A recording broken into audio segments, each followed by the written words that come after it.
كل نفس ذائقة الموت وإنما توفون أجوركم يوم القيامة فمن زحزح عن النار وأدخل الجنة فقد فاز وما الحياة الدنيا إلا متاع الغرور۔ شروع کرتا ہوں اللہ کے نام سے جو بڑا مہربان نہایت رحم والا ہے۔ یہ سورہ آل عمران کی 180 پر 5ویں آیت ہے۔ اللہ نے سورہ آل عمران کو حضرت عیسیٰ علیہ السلام کی تفصیلات کے لیے پوری صورت میں سے اکثر حصے کو اتارا۔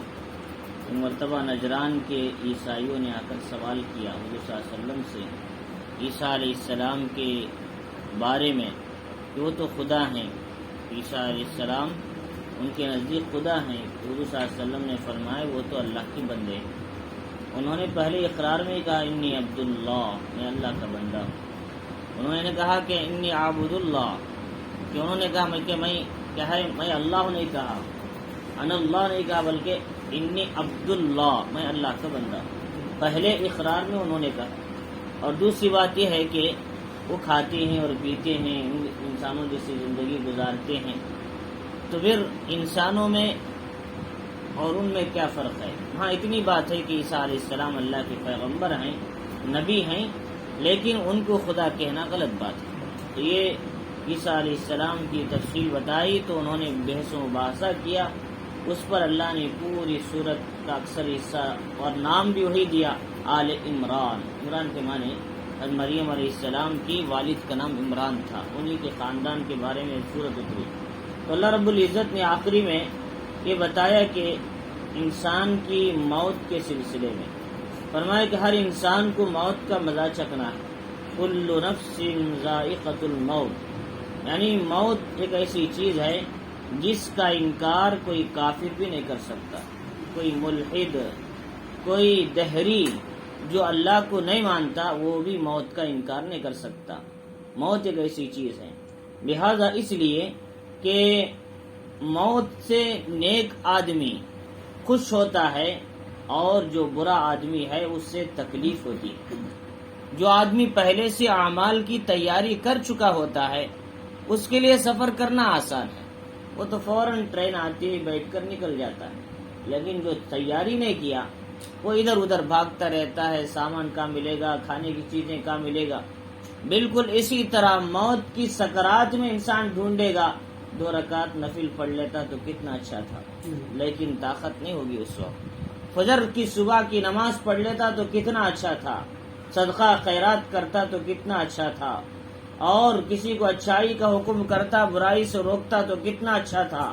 یہ سارا افسوس سکرات میں انسان کو ہوگا، لیکن اس وقت عمل کرنے کی طاقت اس کے پاس نہ ہوگی۔ فرمائے کہ اس لیے کہ ہر انسان کو وقت سے پہلے تیاری کر لینی چاہیے، کہ اسی لیے محمد الرسول اللہ صلی اللہ علیہ وسلم نے فرمایا الکیس من دان نفسہ وعمل لما بعد الموت۔ عقل مند ہم وہ سمجھ رہے ہیں دنیا میں بہت مال جمع کیے، بہت پراپرٹی بنائے، بہت زمینیں خریدے، بہت جائیدادیں رکھے، بہت حکومتیں کرسیاں حاصل کی۔ یہ عقل مندی کی علامت نہیں ہے، بلکہ عقل مند وہ ہے جو نفس کا محاسبہ کریں، میری زندگی اب تک کتنی گزری ہے نافرمانی میں، آئندہ میں اپنی اصلاح کیسے کرنا ہے، اور اس کی فکر میں لگیں، اور موت سے پہلے موت کے بعد کام آنے والے اعمال کی تیاری میں لگ جائے۔ فرمایا وہ کیا ہے؟ نماز ہے، اعمال ہے، زکوٰۃ ہے، روزہ ہے، حج ہے، خیرات ہے، یہ ساری چیزیں موت کے بعد کام آنے والی ہیں۔ اسی لیے حدیث میں آتا ہے کہ انسان جب مر جاتا ہے قبر کی طرف 3 چیزیں جاتی ہیں، مال جاتا ہے، گھر والے جاتے ہیں، عمل بھی جاتا ہے۔ لیکن گھر والے رو کر واپس ہو جاتے ہیں دفن کر کے، مال کسی اور کے پاس چلے جاتا ہے، لیکن وَيَبْقَى عَمَلُ، ان کے ساتھ اس کا عمل رہ جاتا ہے۔ فرمایا اس لیے قبر میں جب انسان کے پاس فرشتے آتے ہیں تو قرآن اس کے سر کے پاس آ جاتا ہے، صدقہ اس کے سیدھی طرف آ جاتا ہے، اور اسی طریقے سے پیر کی طرف نماز آ جاتی ہے، بائیں طرف دیگر اعمال آ جاتے ہیں، اسے کیا ہے اس کی حفاظت میں، اس کی انسیت میں، اس کے سکون میں لگ جاتے ہیں۔ لہذا جو چیز ہمارے ساتھ قبر میں رہنے والی تنہائیوں میں، وہ عمل کی تو ہم تیاری نہیں کرتے، لیکن جس کو چھوڑ کر جانا ہے اس کی بڑی فکر ہمیں لگی ہوئی ہے۔ فرمایا اللہ رب العزت فرماری کل نفس ذائقۃ الموت، ہر انسان کو موت کا مزہ چکھنا ہے۔ جو نیک آدمی ہے وہ کہتا ہے اپنے دوست سے کب ملاقات کروں، کب اس سے کہے اس کے چہرے کو دیکھوں۔ اسی لیے محمد الرسول اللہ صلی اللہ علیہ وسلم نے فرمایا الموت جسر یوصل الحبیب الی الحبیب، موت دوست کو دوست سے ملانے کے لیے بیچ میں ایک پل کا کام دیتی ہے، لہذا جو بندہ تیاری کر لیتا ہے وہ اپنے دوست اللہ سے ملاقات کے لیے ہمیشہ خواہش مند رہتا ہے، وہ اس کے ذریعے سے اپنے دوست سے ملاقات کر لیتا ہے۔ لیکن جو آدمی برا رہتا ہے لہذا وہ گھبراتا ہے اللہ کے پاس جانے سے، جیسا کہ یہود موت سے گھبراتے تھے کیونکہ انہوں نے تیاری کچھ نہیں کی تھی، کفار گھبراتے تھے۔ لہذا بہت سے ایسے لوگ ہیں جو موت کو دیکھ کر خوش ہوتے ہیں اور مسکراتے ہیں۔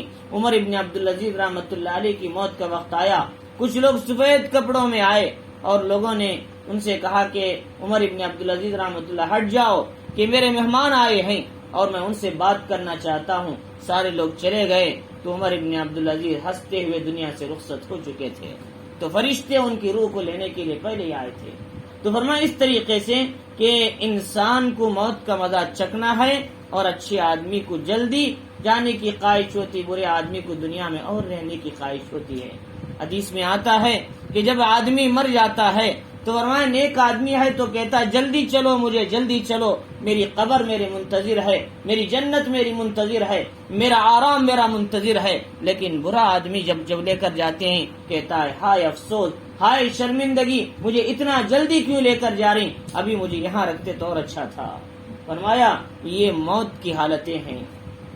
تو اللہ رب العزت فرما رہی وَإِنَّمَا تُوَفَّوْنَ أُجُورَكُمْ يَوْمَ الْقِيَامَةِ، اور تم کو تمہارا پورا پورا اجر قیامت کے دن دیا جائے گا۔ اچھا عمل ہے تو بھی پورا ملے گا، برا عمل ہے تو بھی پورا ملے گا، کہ ایک ذرہ برابر بھی اللہ نہیں چھوڑیں گے۔ وَمَن يَعْمَلْ مِثْقَالَ ذَرَّةٍ خَيْرًا يَرَهُ، تھوڑی سی نیکی ہے اللہ اسے بھی دیں گے، تھوڑا سا شر ہے اللہ اسے بھی دکھائیں گے۔ آپ سب اوپر بیٹھتے کرسی بیٹھ میں وہاں کوئی مسئلہ نہیں۔ تو یہاں اس طریقے سے کہ تھوڑا سا عمل بھی اللہ کو کیا ہے اللہ لے کر آئیں گے، اسے چھپائیں گے نہیں۔ اسی لیے حدیث میں آتا ہے، قرآن مجید کی آیت میں بھی ہے کہ قیامت کا دن ہوگا کہ انسان کے عمل نامے اس کے دائیں ہاتھ میں ملیں گے، کسی کے بائیں ہاتھ میں ملیں گے۔ آنے سے پہلے جب اس کے ہاتھ میں آئیں گے تو وہ دیکھے گا ایک چھوٹا سا جھوٹ بطور مذاق کے کہا تھا، وہ بھی اس کے اندر فیڈ ہو چکا ہوگا۔ فرمایا ہم نے تھوڑی سی چیز بطور مذاق کے کہی تھی، وہ بھی اس کے اندر آ چکی ہوگی۔ لہذا چاہے گناہ خوشی کی حالت میں کریں، رنج کی حالت میں کریں، نیکی خوشی کی حالت میں کریں، رنج کی حالت میں کریں، ہر بار ہر عمل ہر نیکی ہر حالت میں لکھی جا رہی ہے، ہر برائی کے برابر لکھی جا رہی ہے، اس میں کبھی کسی قسم کی رکاوٹ نہیں ہے۔ تو اللہ رب العزت فرما رہی فَمَنْ زُحْزِحَ عَنِ النَّارِ، دیکھو اصل کامیابی دو چیزیں انسان کے لیے، ایک جہنم سے بچنا، دوسرا جنت میں داخل ہونا۔ اسی کامیابی کے لیے انسان محنت کرنا ہے، کوشش کرنا ہے۔ لہذا ہم یہ چاہ رہے ہیں کہ دنیا میں ہم مال بنائیں، دولتیں بنائیں، حاج کہے چیزیں بنائیں، یہ اصل کامیابی ہم یہ سمجھ رہے ہیں۔ اصل کامیابی انسان کیا ہے اپنے رب کو دنیا میں راضی کر کے قیامت کے دن جہنم سے بچے، جنت میں داخل ہو جائے۔ لہذا جو آدمی گناہوں سے بچتا ہے یقیناً دوزخ سے بچتا ہے، جو آدمی رب کو راضی کرنے کے لیے اعمال کرتا ہے وہ جنت میں ضرور داخل ہوتا ہے۔ تو لہذا یہ دور کا تعلق ہے اس کے ساتھ۔ فرمایا اللہ رب العزت نے کہ جو آدمی دوزخ سے الگ کر دیا گیا، ہٹا دیا گیا، وہ ادخل الجنہ، جنت میں داخل کیا گیا، فقد فاز، یہی بڑی کامیابی ہے، یہی نجات ہے، یہی اس کی مراد ہے انسان کی۔ وَمَا الْحَيَاةُ الدُّنْيَا إِلَّا مَتَاعُ الْغُرُورِ، لیکن جو دنیا میں نظر آتا ہے وہ سب دھوکہ ہے۔ وَمَا الْحَيَاةُ الدُّنْيَا، دنیا کی زندگی ایک دھوکہ ہے، إِلَّا مَتَاعُ الْغُرُورِ، سوائے غرور دھوکے کے سامان کی کچھ بھی نہیں ہے۔ وَلَا يَغُرَّنَّكُمُ الْحَيَاةُ الدُّنْيَا وَلَا تَغُرَّنَّكُمُ الْحَيَاةُ الدُّنْيَا وَلَا يَغُرَّنَّكُمْ بِاللَّهِ الْغَرُورُ، دنیاوی زندگی تمہیں دھوکے میں نہ ڈال دے اور دھوکے باز شیطان تمہیں دھوکے میں نہ ڈال دے۔ ہمیشہ تمہارے پیچھے دو دشمن لگے ہیں، ایک ہمارا نفس لگا ہے، ایک ہمارا شیطان لگا ہے۔ یہ دونوں جب مضبوط ہوتے ہیں ہماری روح کمزور پڑ جاتی ہے۔ ہم جب روح کو مضبوط بناتے ہیں اعمال کے ذریعے سے، اللہ کو راضی کر کے، نبی کی سنتوں پر زندگی گزار کر، ہمارا نفس کمزور پڑ جاتا ہے، ہمارا شیطان بھی کمزور پڑتا ہے جب ہمارا ایک قدم جنت میں ہوتا ہے، تو لہٰذا جس وقت ہماری روح کمزور ہوگی اس وقت ہمارا قدم جہنم میں چلے جاتا ہے۔ فرمایا اس لیے روح کی تیاری میں لگ جاؤ۔ تو اللہ رب العزت فرماری کہ دنیا کی زندگی دھوکہ ہے، الدنیا دار الغرور، دنیا دھوکے کا گھر ہے۔ اسی لیے استاد نے فرمایا کہ حب الدنیا راس کل خطیہ، دنیا کی محبت ہی سب سے بڑا گناہ ہے، دنیا کی محبت ہی سب سے بڑی غلطی ہے۔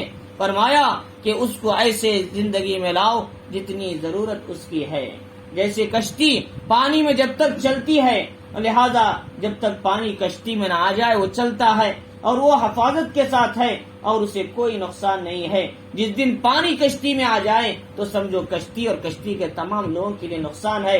بالکل اسی طرح دنیا اور دنیا کی چیزیں جب تک ہمارے جیب سے باہر ہیں، ہمارے دل سے باہر ہیں، کوئی مسئلہ نہیں ہے۔ جس دن اس کی محبت دل میں اتر جائے تو سمجھو یہ نفس کے لیے بھی، یہ روح کے لیے بھی، جسم کے سارے اعضاء کے لیے بھی نقصان ہے۔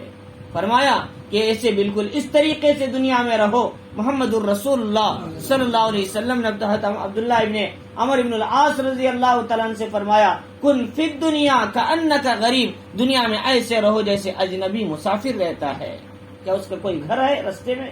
ایک آدمی 500 کلومیٹر کا سفر طے کرتا ہے، بیچ میں کہیں چلتے چلے جاتا ہے، وہ کسی کو اپنا گھر نہیں سمجھتا، کسی کو اپنا مکان نہیں سمجھتا۔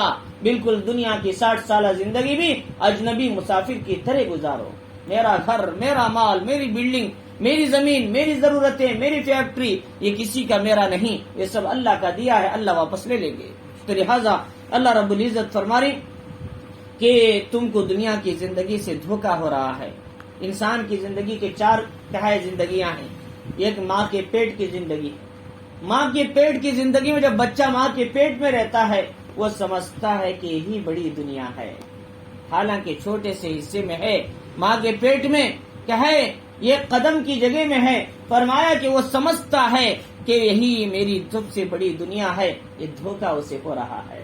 فرمایا جب ماں کے پیٹ سے باہر آتا ہے یہ دنیا دیکھتا ہے بڑی، جہاں سورج نکل رہا ہے، جہاں چاند نکل رہا ہے، جہاں سب کچھ ہو رہا ہے، وہ سمجھتا ہے کہ یہی اصل میری دنیا ہے، یہی سب بڑی چیز ہے، لیکن اسے دھوکہ ہے، یہ دنیا بھی اصل نہیں ہے اسے، کیونکہ جہاں ہمیشہ رہنا ہے وہ اصل ہے، جہاں سے جانا ہے چاہے 1000 سال کے بعد کیوں نہ ہو، وہ اس کا ہمیشہ کیسے ہو سکتا ہے۔ لہذا اس لیے فرمایا کہ جب دنیا میں رہ کر وہ سوچے گا کہ میں کہیں میرا گھر ہے، یہی میری اصل زندگی ہے، یہی میری اصل دنیا ہے، تو وہ سمجھے گا میرا گھر خاص ہے، میری زندگی خاص ہے، مجھے موت آنے والی نہیں، میرا حساب کتاب نہیں ہے، وہ دنیا کو اصل سمجھ کر بیٹھ جاتا ہے، رب کو بھول جاتا ہے۔ فرمایا پھر اسے موت آ جاتی ہے، پھر قبر کی زندگی میں جاتا ہے، وہاں ہزاروں سال سوتا رہتا ہے، تو کہتا ہے یہی اصل میری زندگی ہے، یہ بھی اس کا دھوکہ ہے، کیونکہ قبر کی زندگی بھی اصل نہیں ہے۔ اس لیے کہ کچھ لوگ سو رہے ہیں آدم علیہ السلام کے دوسرے دن سے، جن کی زندگی کے 6500 سال گزر گئے، 7000 سال گزر گئے، لیکن ان کو لمبی زندگی تو ہے، لیکن قبر کی زندگی اصل نہیں ہے، بلکہ اس کو بھی اٹھ کر چھوڑ کر جانا ایک دن۔ فرمایا انسان پھر اس سے نکل کر ایک دن اللہ تعالیٰ انسانوں کو اٹھائیں گے۔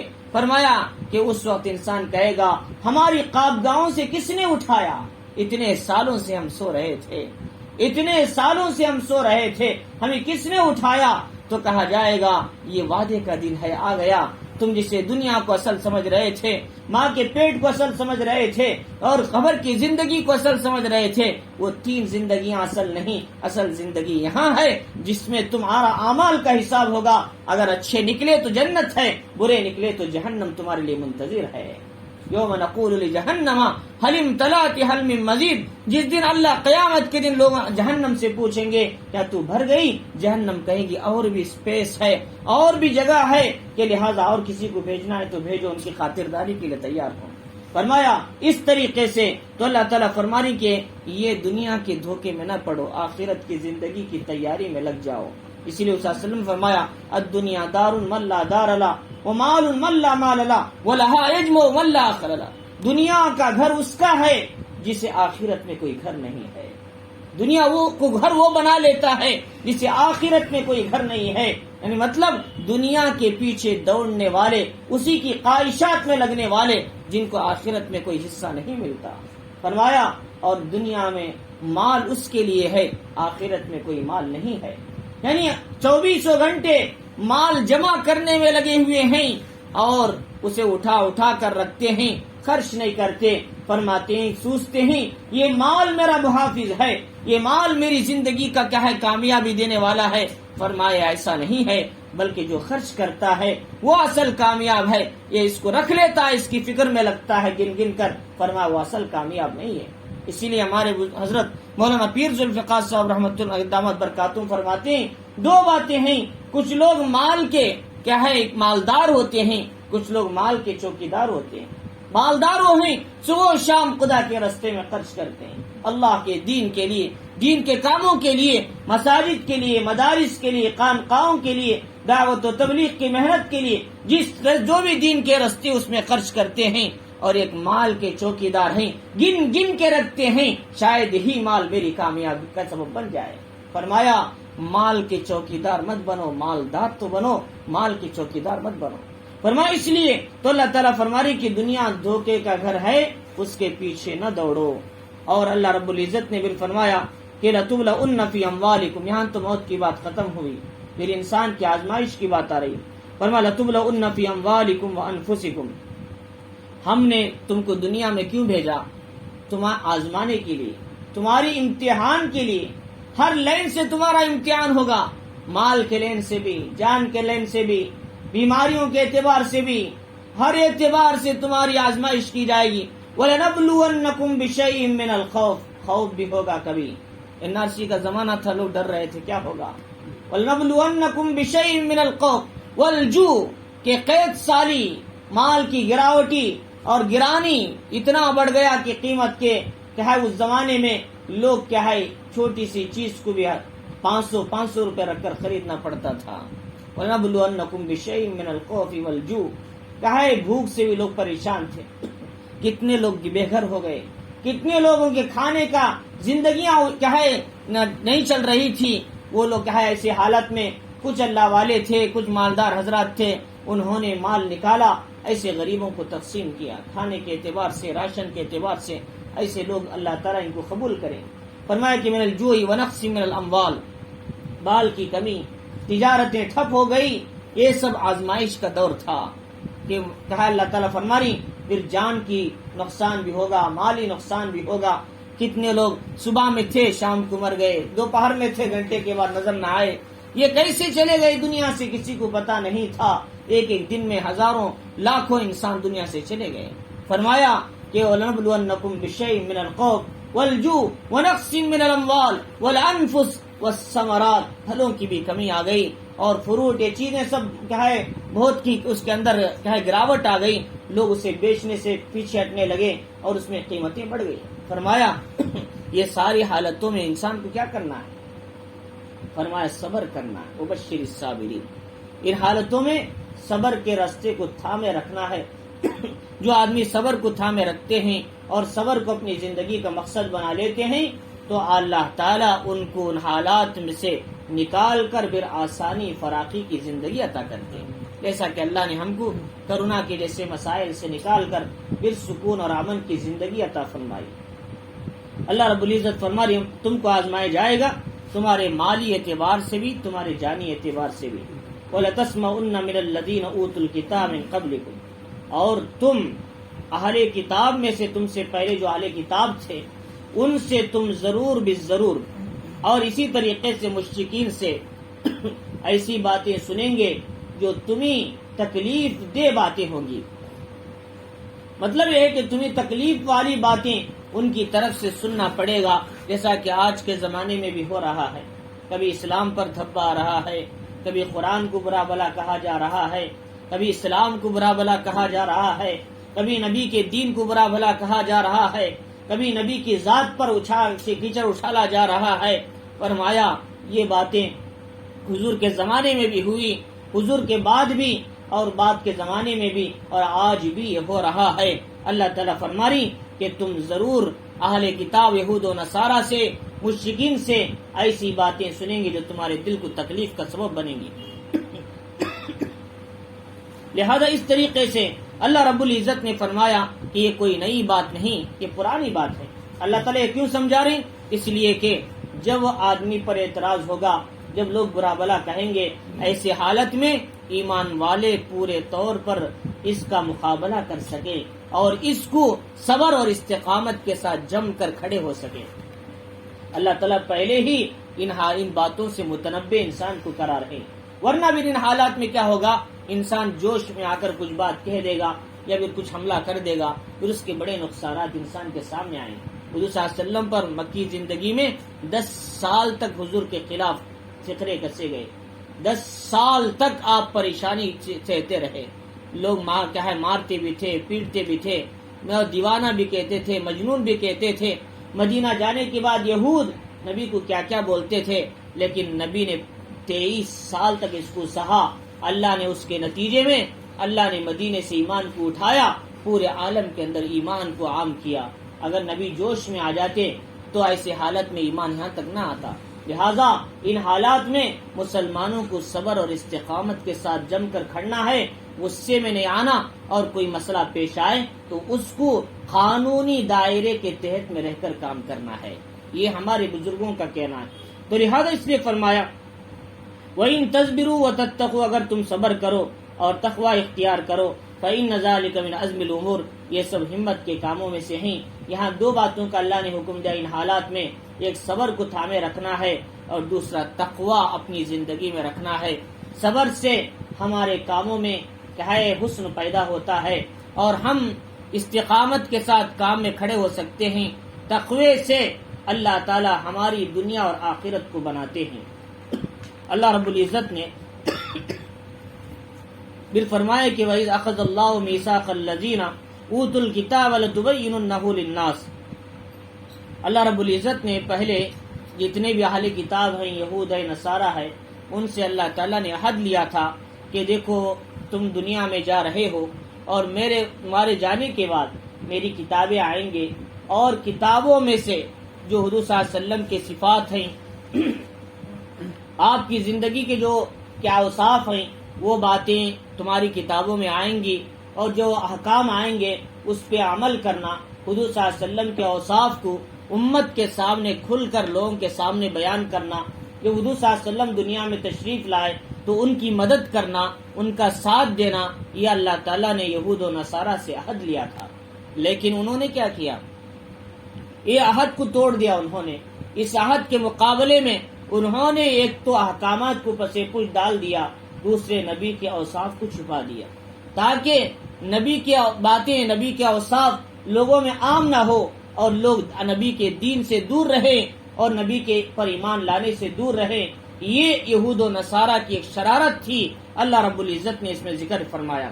وَإِذَا أَخَذَ اللَّهُ مِيثَاقَ الَّذِينَ، اللہ تعالیٰ نے اہل کتاب سے عہد لیا کہ تم ضرور بالضرور صاف طریقے سے لوگوں کے سامنے وہ باتیں بتاؤ جو تورات اور انجیل میں ہوں گی۔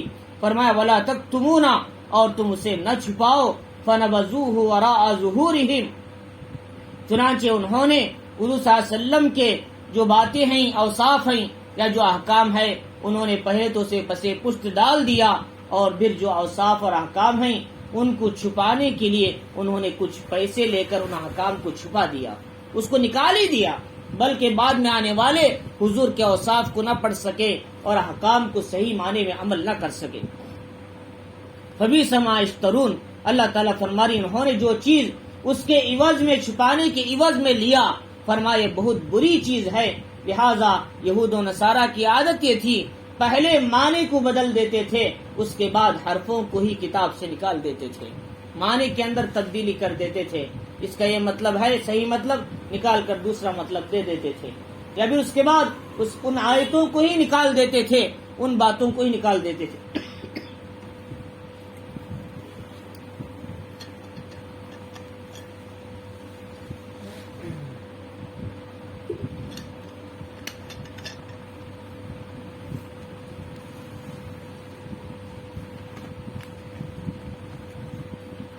دوسری بات یہ ہے کہ ان کی عادت یہ تھی کہ وہ احکام کو نکال دیتے تھے، تو اس کے بدلے میں ان سے کہا جاتا کہ تم یہ حکام کو نکال دو، تمہیں کچھ پیسے دیے جائیں گے، تو اس کے بدلے میں وہ لوگ مال بھی اور پیسے بھی لے لیتے تھے۔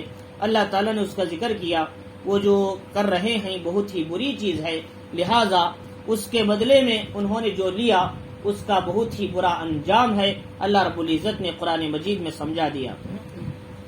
چنانچہ حضور صلی اللہ علیہ وسلم کے اوصاف میں بھی، اس امت کے اوصاف بھی تورات کے اندر پہلے صفحے کے اندر موجود تھے۔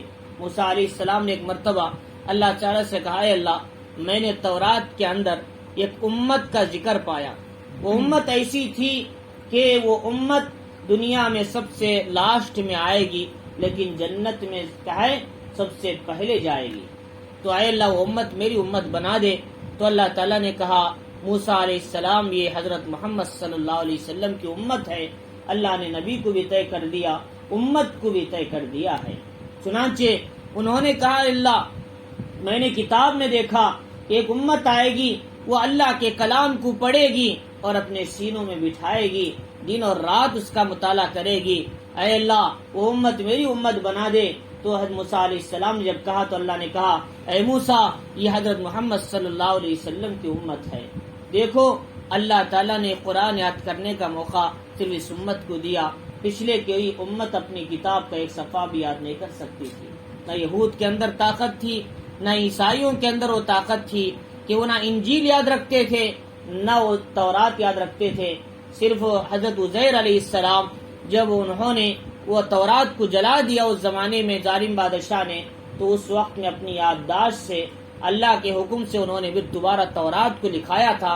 اس کی بنیاد پر باوجود اس تورات پہ عمل کرنے کے انہوں نے اس میں زیادتی کر کے حضرت عزیر کو ہی خدا بنا بیٹھے۔ ایک تو ان آیتوں سے نصیحت حاصل کرتے بجائے اس کے انہوں نے غلو کیا اور حضرت عزیر کو خدا بنا لیا، اور ادھر عیسائیوں نے عیسیٰ علیہ السلام کو خدا کا بیٹا کہہ کر خدا بنا لیا۔ تو بہرحال تو پچھلے زمانے میں ایک آیت بھی یاد کرنے کی کسی کے اندر جسارت نہیں تھی، لیکن یہ امت کا احسان ہے، چھوٹا سا بچہ 8 سال کا بھی اس قرآن مجید کو یاد کر لیتا ہے۔ لہٰذا ہمارے پڑھنے کے زمانے میں ایک بچہ تھا ہندوپور حسینیہ کے اندر، 8 سال کا بچہ تھا، جب اس سے قرآن کی آیتیں پوچھا جاتا تو ازبر پڑھتا تھا، جہاں سے پوچھے وہاں سے پڑھتا تھا۔ 8 سال کا بچہ تھا صرف، اور پورا قرآن پانی کی طرح اسے یاد تھا۔ فرمایا اللہ تعالیٰ 8 سال کے بچے کے سینے میں یہ کلام محفوظ کرتے۔ ایک مرتبہ انگریزوں کے ظلم کا زمانہ تھا 1857 کا، 3 لاکھ قرآن کے نسخے جب جلائے گئے، اعوذ باللہ، اور اس وقت میں کئی علماء کو پھانسی کے پھندوں پر چڑھایا گیا، اور اس وقت میں کئی مدرسوں پر بلڈیزر چلائے گئے۔ اس وقت میں ایک مدرسہ سہارنپور میں چلتا تھا، ایک انگریز گیا اندر جا کر، وہ یہود بھی بعض لوگ قرآن جانتے ہیں اچھی طرح، ہم سمجھتے ہیں ہم ہی قرآن جانتے ہیں، بلکہ یہود ہم سے اچھا قرآن پڑھتے ہیں، بلکہ اس لیے پڑھتے ہیں تاکہ ہماری غلطیاں ڈھونڈے اس کے اندر، اسلام کے اندر۔ وہ بخاری ہمارے سے زیادہ اچھا پڑھتے ہیں، ہم بخاری کے حدیث دیکھ کر ہی پڑھ سکتے ہیں، لیکن ان کو ازبر یاد رہتی بخاری، کس لیے؟ تاکہ اسلام کے خلاف کوشش کر سکیں، اس کے اندر کی خامیاں کاٹ کر امت میں دھوکہ کر سکیں۔ یہ جو 3 طلاق کا مسئلہ آیا، لیکن انہوں نے کہ کون کیا ہے؟ یہی یہودیوں کی شرارت ہے، ان کا ساتھ دینے والے شیعہ ہیں۔ لہذا یہ احکام کے اندر نکال کر جہاں اختلافی مسائل آ جاتے ہیں، ایسے چیزوں کو لے کر امت میں ڈال کر حکومتوں کو بتا کر امت کو اس سے دور کرنے کا کام کرتے ہیں۔ یہ یہودیوں کی سازش ہے۔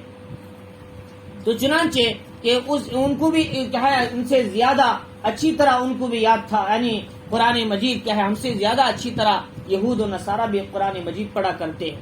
تو میں بتا رہا تھا کہ کیا ہے، اس وقت میں وہ آیا، کہا کہ میں تمہارے بچے کیا پڑھ رہے میں سننا چاہتا ہوں۔ انہوں نے کہا اچھی سنیے۔ بچہ قرآن پڑھا، اس نے سنا، تو فرمایا کہ بچے سب کا ہر جگہ سے ایسے ہی پڑھتے ہیں، جہاں سے پوچھوں تو پڑھ لے گا۔ فرمایا کہ تم جہاں سے پوچھو بچہ پڑھنے لگے گا۔ اس نے 3-4 جگہ سے قرآن مجید کی آیتیں پوچھا تو بچہ فر پڑھنے لگا۔ تو اس نے قسم کھا کر کہا، جب تک یہ کلام ان بچوں کے سینے میں رہے گا، ہم ہزاروں کلام جلا دیں تو لب بھی یہ کلام مجید کو دنیا سے ختم نہیں کر سکتے۔ یہ انگریز کے کہنے کی بات ہے۔ انگریز نے اعتراف کیا، یہ سینوں سے کون نکالے گا؟ ہم نے قرآن کو کتابوں سے تو نکال سکتے ہیں، ورقوں سے نکال سکتے ہیں، ان بچوں کے سینوں سے کون نکالے گا؟ یہ امت کے سینے میں اللہ نے قرآن حفظ کرنے کا موقع دیا۔ لہذا اسی لیے محمد الرسول اللہ صلی اللہ علیہ وسلم نے فرمایا وہ دل ویران قبرستان کی طرح ہے جس دل میں قرآن کا کوئی حصہ محفوظ نہ ہو. فرمایا ہم میں سے ہر شخص کو کم از کم 20 سورتیں اچھی طرح یاد رکھ لینا چاہیے تاکہ ہماری نماز صحیح ہو سکے. ہم وہی پرانی کیفیت میں پڑھتے چلے جا رہے ہیں, وہی غلطیاں ہیں, تو پھر ہماری نماز کا کیا حال ہوگا؟ رسمی مذاکروں سے کچھ نہیں ہوتا, انفرادی بیٹھ کر اپنی صورتوں کی اصلاح حافظ صاحب کے پاس, علماء کے پاس کرنا چاہیے, ورنہ پھر ہم کہاں ہیں وہیں رہیں گے, کہ لہذا ہماری ترقی نہیں ہوگی. فرمایا ہم سے اچھے یہود و نصارہ سورہ قاف پڑھیں گے, سورہ کہف پڑھیں گے, سورہ یاسین پڑھیں گے, تو ہمیں سورہ یاسین یاد نہیں ہے, تو بھی کتنا افسوس ہوگا. جو کلام جس امت پر اترا ہے وہ امت تو اپنے سینے میں سورہ یاسین نہیں بٹھائے, جن پر قرآن نہیں اترا وہ سورہ یاسین کو اپنے سینوں میں بٹھا رہے ہیں. کتنی افسوس کی بات ہوئی.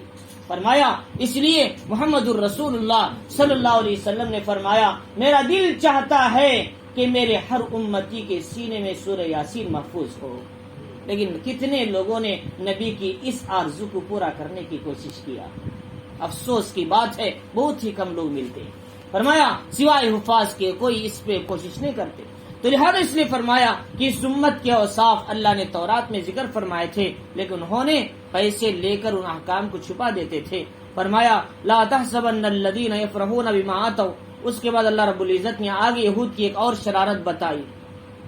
یہودیوں کی عادت یہ تھی, حضور صلی اللہ علیہ وسلم کے پاس آتے تھے, جنگوں کا مسئلہ, غزوات کا مسئلہ ہوتا تھا, تو غزوے میں جانے کا وقت آتا تو گھروں میں جا کر چھپ جاتے تھے, بیٹھ جاتے تھے.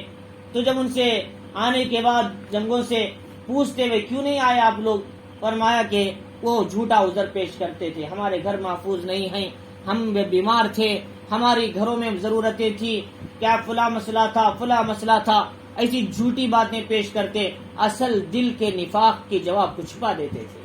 فرمایا ان کے دل میں نفاق تھا, وہ سوچتے تھے اگر مسلمانوں کو اس جنگ میں جانے دو, اگر نقصان ہوگا ہم دیکھ کر کیا تالیاں بجاتے رہیں گے, اگر ان کو فائدہ ملا تو چلو بعد میں جا کر حضور کے سامنے تعریف کریں گے اور ہم بھی تعریف کے مستحق ہو جائیں گے.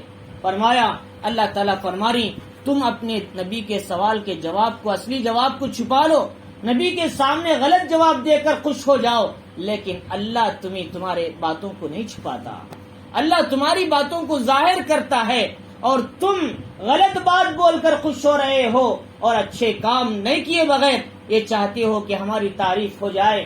تم ایسے نبی کے سامنے اچھے بننے سے تم اللہ کے عذاب سے نہیں بچ سکتے. اللہ تعالیٰ فرما رہے لا تحسبن الذین یفرحون بما آتوا, کہ تم جو گمان کر رہے ہو خیال نہ کرو ایسا کہ تم جو عمل برا کر رہے ہو اس پر خوش ہو رہے ہو, اور جو عمل نہیں کیا اس پر تعریف کے خواہش مند ہو. ایسا عمل کر کے تم یہ خیال نہ کرو کہ تم اللہ کے عذاب سے چھوٹ جاؤ گے. بمفازۃ من العذاب ولہم عذاب علیم, بلکہ ان کے لیے دردناک عذاب اللہ نے تیار کر رکھا ہے.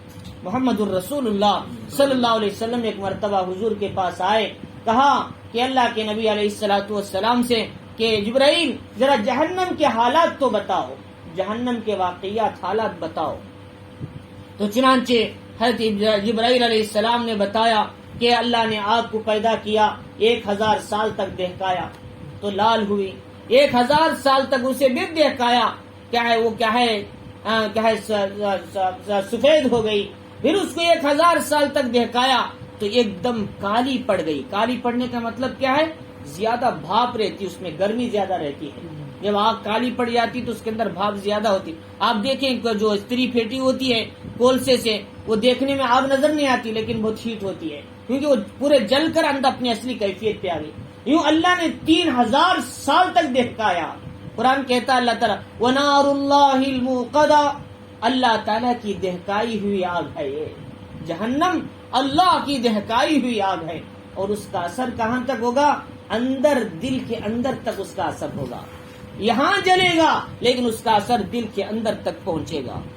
تطلع علی الافئدہ قرآن کہتا ہے. تو اللہ رب العزت فرمانے کہ پوچھا تو یہ حال سنا ہے جہنم کا.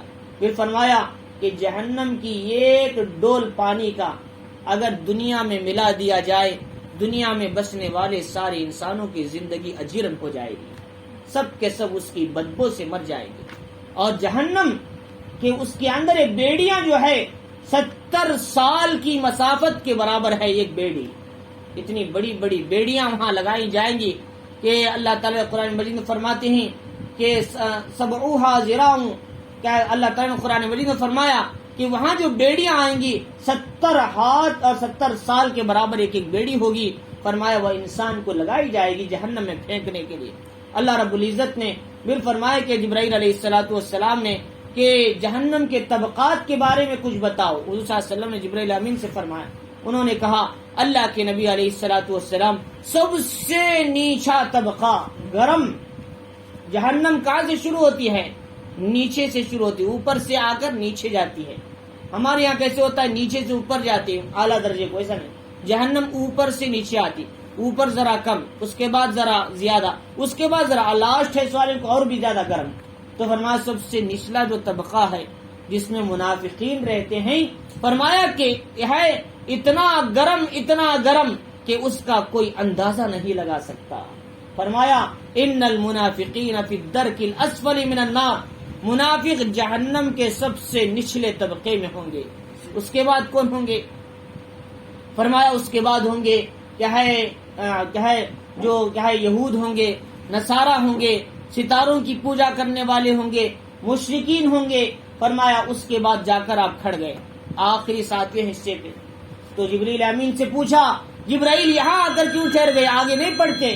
فرمایا اللہ کے نبی علیہ السلام میں کیا بتاؤں، اس 7ویں طبقے میں آپ کی امت کے گنہگار لوگ ڈالے جائیں گے. حضور صلی اللہ علیہ وسلم کی آنکھوں سے آنسو آ گئے. فرمایا کہ جہنم کے طبقات کا اللہ نے قرآن مجید میں ذکر فرمایا، کہیں حطمہ، کہیں لظا، کہیں اسی طریقے سے درک الاسفل، اسی طریقے سے کئی نام کیا ہے اس کے جہنم کے اللہ تعالیٰ نے جو قرآن مجید میں ذکر فرمائے. ہر ایک کو اس طبقے میں داخل کیا جائے. تو ان میں سے وہ لوگ جو یہود ہیں، منافقین ہیں، ان کو بھی اسی نرم گرم طبقے میں سب سے زیادہ جہنم کا گرم طبقہ ہے اس میں ان کو ڈالا جائے گا. اللہ تعالیٰ فرما رہی وَلِلَّهِ مُلْكُ السَّمَاوَاتِ وَالْأَرْضِ، آسمان و زمین کی بادشاہت اللہ کی ہے، اللہ ہر چیز پر قادر ہیں. ان فی خلق السماوات والارض، کہ انسانوں کو چاہیے کہ آسمان و زمین کی پیدائش میں غور و فکر کرے. ایک مرتبہ کفار نے یہود کے پاس گئے، پوچھا تمہارے موسیٰ علیہ السلام کے کوئی معجزے بتاؤ. انہوں نے کہا عصا تھا، نیچے ڈالتے تو سام بن جاتا، ہاتھ بغل میں ڈال کے نکالتے تو چمکنے لگتا تھا. عیسیٰ علیہ السلام کے کیا معجزات تھے؟ فرمایا مادرزاد نابینا پر ہاتھ پھیرتے تو آنکھ آ جاتے، بیمار ہوتا تو ہاتھ پھیرتے تو صحت مند ہو جاتا، کوڑ برس کا بیمار. فرمایا اب حضور صلی اللہ علیہ وسلم کے پاس وہ لوگ آئے، انہوں نے کہا کہ یہ سب انبیاء کے معجزات تھے، کہ حضرت موسیٰ کے بھی کچھ معجزات ہیں، حضرت عیسیٰ کے بھی کچھ معجزات ہیں، وہ دعائیں کرتے ہیں، ان کی دعائیں قبول ہوتی ہیں، اللہ ان کے معجزات کو پورا کرتے ہیں. نبی ہماری خواہش ہے یہ صفا پہاڑ کو سونے کا بنا کر دکھاؤ. حضور صلی اللہ علیہ وسلم نے کچھ نہیں کہا، اللہ سے دعا کیا، اللہ تعالیٰ نے یہ آیتوں کو اتارا. لوگوں اگر تم صرف صفا پہاڑ کو سونا بن کر دیکھ لو گے، ایمان لاؤ گے، تمہارا کیا بھروسہ ہے؟ تم اس کے لیے دنیا کی چیزوں کو دیکھ لو، کافی ہے میری قدرت کے لیے. یا آسمان اللہ نے کیسے بنایا، زمین کیسے بنایا، جو پانی پر کھڑا کیا، آسمان بغیر پلر کے بنایا، اور پہاڑ اس میں میخ کے طور پر زمین کی حفاظت کے لیے اتارے، سرسبز شاداب وادیاں، پانی کے جھرے کیسے پہاڑوں سے گر رہے ہیں، ان کو دیکھو، اللہ کی قدرت نظر آئے گی. فرمایا فی کل شیء لہ آیۃ تدل علی انہ واحد، ہر چیز میں ایک نشانی ملتی ہے جو گواہی دیتی ہے کہ ان کے بنانے والا ایک اللہ ہے.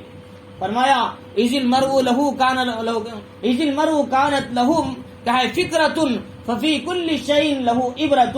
عربی شاعر کہتا ہے جب انسان کسی چیز میں غور کے ساتھ دیکھتا ہے اور عبرت کی نگاہوں سے دیکھتا ہے تو اسے اللہ کی عبرت نظر آتی ہے، اللہ کی قدرت نظر آتی ہے. انسان کیا ہے عبرت کے ساتھ نہیں دیکھتا، غور و فکر نہیں کرتا تو اسے کچھ بھی نظر نہیں آتا. فرمایا عیسیٰ علیہ السلام نے ایک مرتبہ، خوش نصیب ہے وہ انسان جس کی زبان کھلے تو اللہ کا ذکر ہو، جس کی کہے اگر اس کے دماغ اگر کسی بات میں چلے تو اللہ کی ذات کے بارے یعنی اللہ کے قدرت کے بارے میں غور و فکر ہو، جب وہ دیکھے تو عبرت کی نگاہوں سے دیکھے، ایسا انسان بہت ہی خوش نصیب انسان ہے۔ عیسیٰ علیہ السلام فرماتے تھے، یعنی جب زبان کھلے تو اللہ کا ذکر، یا پھر یہ کہ جب کسی خاموش رہے تو یہ ہے اللہ کی قدرت میں فکر، فرمایا جب دیکھنے لگے تو اللہ کی چیزوں میں عبرت نظر آئے سے، فرمایا یہ حقیقی انسان کہلاتا ہے۔ تو چنانچہ اللہ رب العزت فرماری آسمان کو دیکھو، زمین کی پیدائش میں دیکھو، اور دن اور رات کے آنے جانے میں دیکھو، لآیات لأولی الالباب، اس میں عقل مندوں کے لیے نشانیاں ملتی ہیں۔ فرمایا یہ آسمان اور زمین کو دیکھنے سے پہلے یہ پانی کے درخت کو دیکھو، یہ جو درخت ہے پانی تم زمین میں ڈالتے ہو لیکن اوپر پتے ہرے ہو رہے ہیں، وہاں تک پانی پہنچانے والی ذات کون سی ہے؟ کیا تم نے کہا ہے مشین لگایا ہے پانی چڑھانے کے لیے؟ فرمایا اللہ رب العزت پوچھتے ہیں وہ جو گائے گوبر کھاتی ہے اور اس میں خون بنتا ہے اور اس میں گوبر ایک طرف غلاظت کا مادہ ہوتا ہے، اس کے بیچ میں سے صاف شفاف دودھ نکال کر دینے والی ذات کون سی ہے؟ دنیا میں ہر چیز کی مشین بن گئی لیکن گھاس ڈال کے اور اس میں سے دودھ نکالنے والی مشین آج تک نہیں بن سکی۔ فرمایا یہ کون سی ذات ہے؟ وہ اللہ کی ذات ہے۔ فرمایا اس میں انسان غور و فکر کیا کرے۔ یہ جو بارش کا پانی ہم یہاں سمندر سے کھارا اڑتا ہے، آسمانوں میں جا کر بادل کی شکل میں، کلاؤڈز کی شکل میں کھڑ جاتا ہے، پھر وہاں سے میٹھا بن کر بارش کا پانی زمین پہ اتارنے والی ذات کون سی ہے؟ وہ اللہ کی ذات ہے۔ اللہ تعالیٰ فرماری ان چیزوں میں غور کرو۔ اللہ تعالیٰ فرماری اسی کو یتفکرون، اللہ تعالیٰ آگے اس کا ذکر کیا، فرمایا الذین یذکرون اللہ قیاما وقعودا وعلی جنوبہم، جو لوگ اللہ کا ذکر کرتے ہیں، اللہ کو یاد رکھتے ہیں، کھڑے بھی، بیٹھے بھی، لیٹے بھی، اور آسمان و زمین کی پیدائش میں غور و فکر کرتے ہیں، کیا تو انسان یہ کہتا ہے ربنا ما خلقت ھذا باطلا، اے اللہ یہ آپ نے بیکار ایسے ہی پیدا نہیں کیا، کھلونے کے لیے آسمان نہیں ہے، یہ زمین کھلونا نہیں ہے، یہ چاند ستارے کھلونے نہیں ہیں، بلکہ ایک مقصد کے لیے بنایا، ایک مقصد کے تحت ان کو لگایا کام پہ، انسان ان چیزوں سے فائدہ اٹھائے اور انسان اپنے آپ کو خدا کے لیے تیار کرے۔ ان الدنیا خلقت لکم وانکم خلقتم للآخرہ، دنیا تمہارے لیے پیدا کی گئی اور تم کو آخرت کے لیے پیدا کیا گیا، اور تم سمجھو دنیا کے لیے ہم پیدا کیے گئے۔ ایسا نہیں ہے، جو نظر آتا ہے وہ اصل نہیں، جو نظر نہیں آتا وہ اصل ہے، اور اسی کا نام ایمان ہے۔ بن دیکھے چیزوں پر ایمان لانا ہی اصل ہے، دیکھ کر ایمان لانا کوئی کمال نہیں ہے۔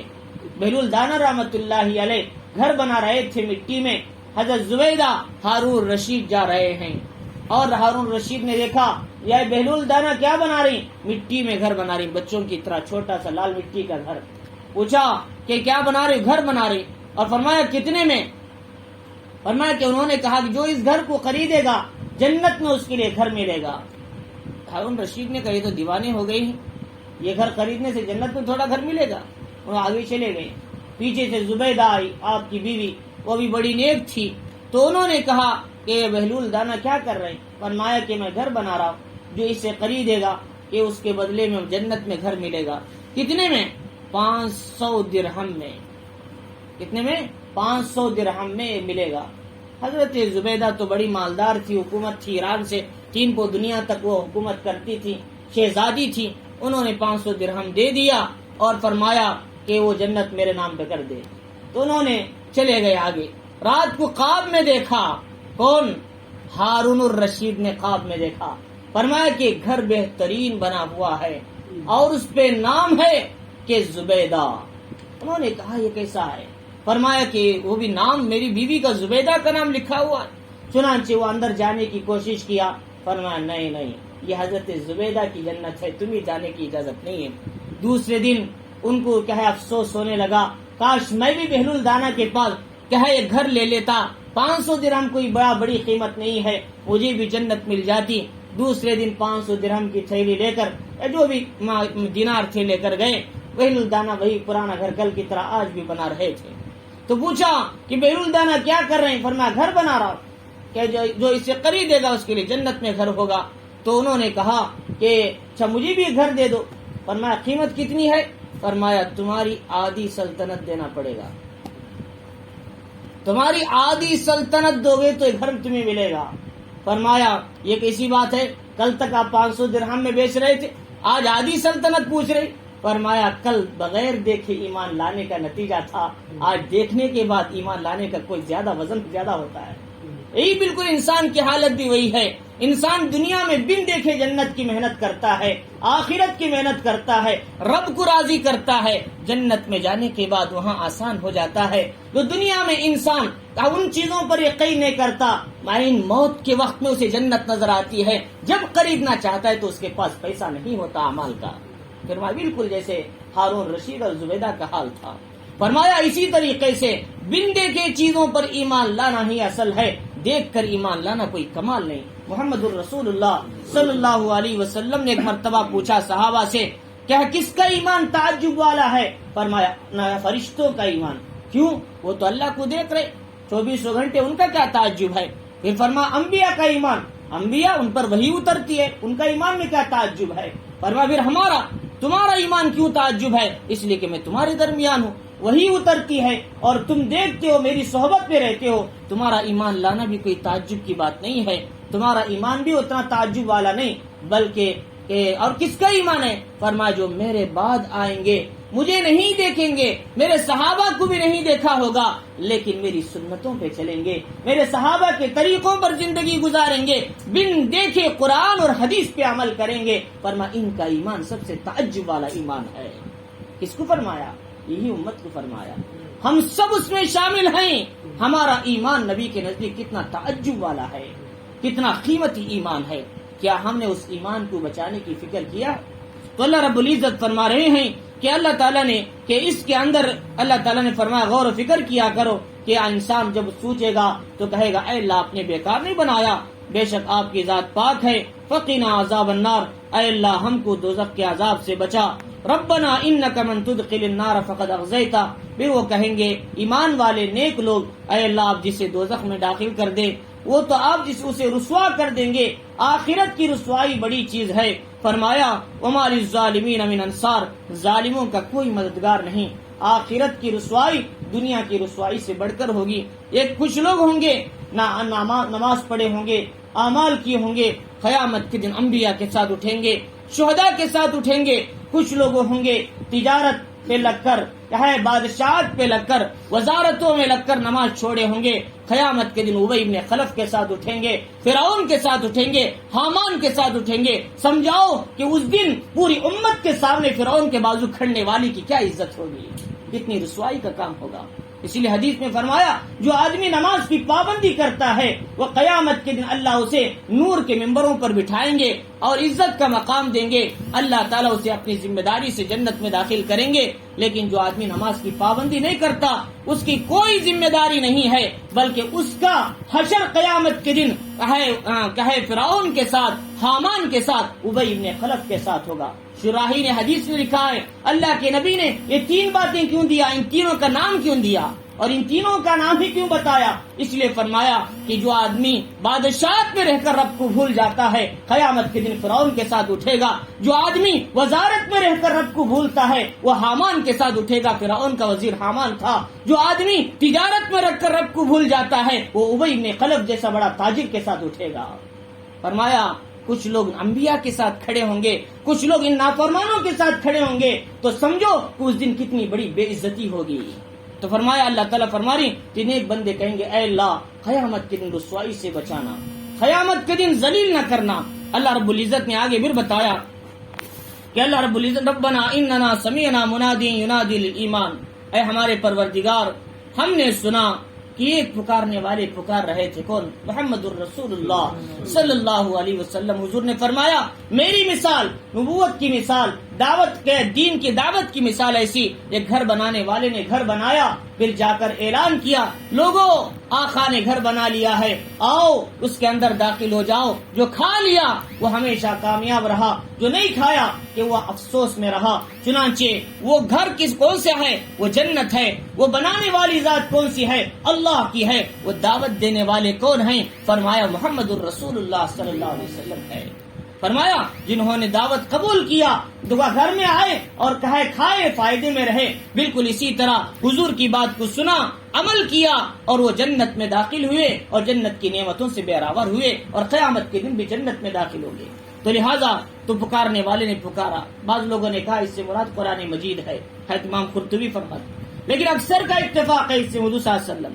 اور فرمایا کہ اس کے بعد انہوں نے کہا کہ اے ہمارے پروردگار، ہم کیا ہے پکارنے والے ایمان کی دعوت دی، تو کچھ لوگوں نے کہا کہ میں ایمان لایا تمہارے پروردگار پر۔ فرمایا کہ انہوں نے کہا کہ آؤ اپنے پروردگار پر ایمان لاؤ، تو ان لوگوں نے کہا ہم ایمان لائے کہ پروردگار پر۔ فرمایا ربنا فاغفر لنا ذنوبنا، اے ہمارے پروردگار ہم ایمان لانے کے نتیجے میں ہمارے بڑے بڑے گناہوں کو معاف کر دے، فاغفر لنا ذنوبنا، بڑے بڑے گناہوں کو معاف کر دے، وکفر عنا سیئاتنا، چھوٹے چھوٹے گناہ ہو گئے اسے بھی معاف کر دے۔ چھوٹے گناہ ہی اصل بڑے گناہ بن جاتے ہیں، اسی لیے حکیم الامت اشرف علی تھانوی رحمۃ اللہ علیہ فرماتے تھے لوگوں چھوٹا گناہ بار بار ہوگا وہ بڑا بن جائے گا، چھوٹے گناہ پر اصرار کبیرہ تک لے کر چلے جائے گا، مکروہات کا ارتکاب کبیرہ گناہ حرام تک لے کر جائے گا۔ لہذا اس لیے فرمایا خطرہ خطرہ گرتے کہا ایک سمندر بن جاتا ہے، خطرہ خطرہ گرتے ایک حوض بن جاتا ہے۔ ایسے انسان چھوٹے گناہ کرتے کرتے توبہ نہیں کرتا، اس سے احتیاط نہیں کرتا، ایک دن بڑے گناہ حرام کا ارتکاب کر لیتا ہے۔ فرمایا اس لیے کہ انہوں نے یہ دعا کیا اللہ بڑے گناہوں سے بھی بچا، بڑے گناہوں کو بھی معاف فرما، چھوٹے گناہوں کو ہم سے درگزر کر دے، وتوفنا مع الابرار، اے اللہ ہمیں قیامت کے دن نیک لوگوں کے ساتھ اٹھانا۔ محمد الرسول اللہ صلی اللہ علیہ وسلم نے دعا کرتے تھے اللہم احینی مسکینا وامیتنی مسکینا وحشرنی فی زمرۃ المساکین، اے اللہ نیک لوگ غریب لوگ ہیں جو اے اللہ ان کے ساتھ مجھے زندہ رکھنا اور انہی کے ساتھ مجھے موت دینا، قیامت کے دن بھی مجھے انہی کے ساتھ اٹھانا۔ اللہ کے نبی علیہ الصلوۃ والسلام نے دعا کیا، یوسف علیہ السلام نے دعا کیا تھا فاطر السماوات والارض انت ولی فی الدنیا والآخرہ توفنی مسلما والحقنا بالصالحین، اے آسمان و زمین کے انوکھے انداز کے پیدا کرنے والے پروردگار، بغیر کسی نمونے کے، فرمایا فاطر السماوات والارض انت ولی فی الدنیا والآخرہ، دنیا میں بھی آخرت میں بھی تو ہی میرا کارساز ہے، اور ایمان کی اسلام کی حالت میں موت دینا، قیامت کے دن جب اٹھائے تو نیک لوگوں کے ساتھ میرا حشر فرمانا۔ یہ حضرت یوسف علیہ السلام کی درخواست تھی۔ تو لہذا ہم بھی دعا کرنا ربنا آتنا ما وعدتنا علی رسلک، اے ہمارے پروردگار آپ نے اپنے رسولوں سے جو وعدہ کیا جنت کا، جنت کی نعمتوں کا، حور و غلمان کا، زبرجد زمرد کے بالا خانوں کا، اور کیا ہے دودھ شہد اور پانی، اور کیا ہے اسی طریقے سے شراب کی جو نہروں کا وعدہ کیا، اے اللہ ہمیں وہ وعدہ پورا فرما۔ فرمایا ولا تخزنا یوم القیامہ، قیامت کے دن ہمیں ذلیل نہ فرما، انک لا تخلف المیعاد، بے شک آپ وعدہ خلافی کبھی نہیں کرتے۔ اللہ سے زیادہ وعدے کو پورا کرنے والا کون ہے؟ اللہ نے کہا کہ میں نے تمہاری دعاؤں کو قبول کر لیا، فاستجاب لکم ربکم۔ بہرحال تو اللہ رب العزت فرما رہے ہیں ان آیتوں کے اندر سب سے پہلی بات یہ ہے کہ انسان کو موت کی تیاری میں لگنا، یہ اصل کامیابی ہے۔ موت سے پہلے موت کی تیاری یہ ہے کہ انسان موت کے بعد کام آنے والی زندگی میں اعمال کی تیاری میں لگ جائے، اور یہی اصل کامیابی ہے۔ دوسری بات، انسان پر آزمائشیں آتے ہیں، صبر کے دامن کو تھامے رکھنا، اور صبر کب کرنا؟ پہلے وہلہ میں صبر کرنا، سب واویلا مچا دیا، رو لیا، اب آخری میں کہہ دی چلو میں کیا کرنا ہے، خاموش رہنا بہتر ہے، یہ نہیں صبر۔ صبر سارا رونے کے بعد، سارا دھونے کے بعد، اب آخر میں مجبور ہو کے کہے چلو بھی کتنا بھی روئیں، گیا ہوا بچہ تو واپس نہیں آتا، یہ صدمہ یہ جانے کے بعد نہیں، اول وہلہ میں صبر کرو گے۔ حدیث میں آتا ہے جس کا بچہ انتقال کر جائے، چھوٹا بچہ، فرمایا اس کے ماں باپ کہے اس سے صبر کرتے ہیں تو اللہ فرشتوں سے پوچھتے ہیں میرے بچے بے کہے بندے کے جگر کے ٹکڑے کو لے کر آئے، اس کے کلیجے کو لے کر آئے، فرمایا ہاں اے اللہ، تو فرمایا کہ اس نے کیا کہا؟ اے اللہ تیری تعریف کیا، شکایت نہیں کیا، شکوے نہیں کیا، تو فرمایا لو جنت میں گھر بناؤ، ابنو لہو فی الجنتی کہ بیتن بیت الحمد، اس کا نام کیا ہے؟ بیت الحمد رکھو، اس لیے کہ میرے بندے نے ایک مصیبت پر تعریف کیا ہے، لہذا اس کے بدلے میں اس کا انعام بھی دوں گا اور جنت میں اس کے لیے بیت الحمد بھی عطا کروں گا۔ یہ اللہ تعالیٰ صبر پر دیتے۔ اور اس کے بعد یہ بتایا اللہ رب العزت نے یہود و نصارہ کی طرح اس امت کے علماء کو نہیں ہونا چاہیے. اس امت کے علماء اہل علم کو یہ بات ذہن میں رکھ لینا چاہیے، جو علم اللہ نے دیا ہے اس کو کھل کر امت میں پہنچاؤ.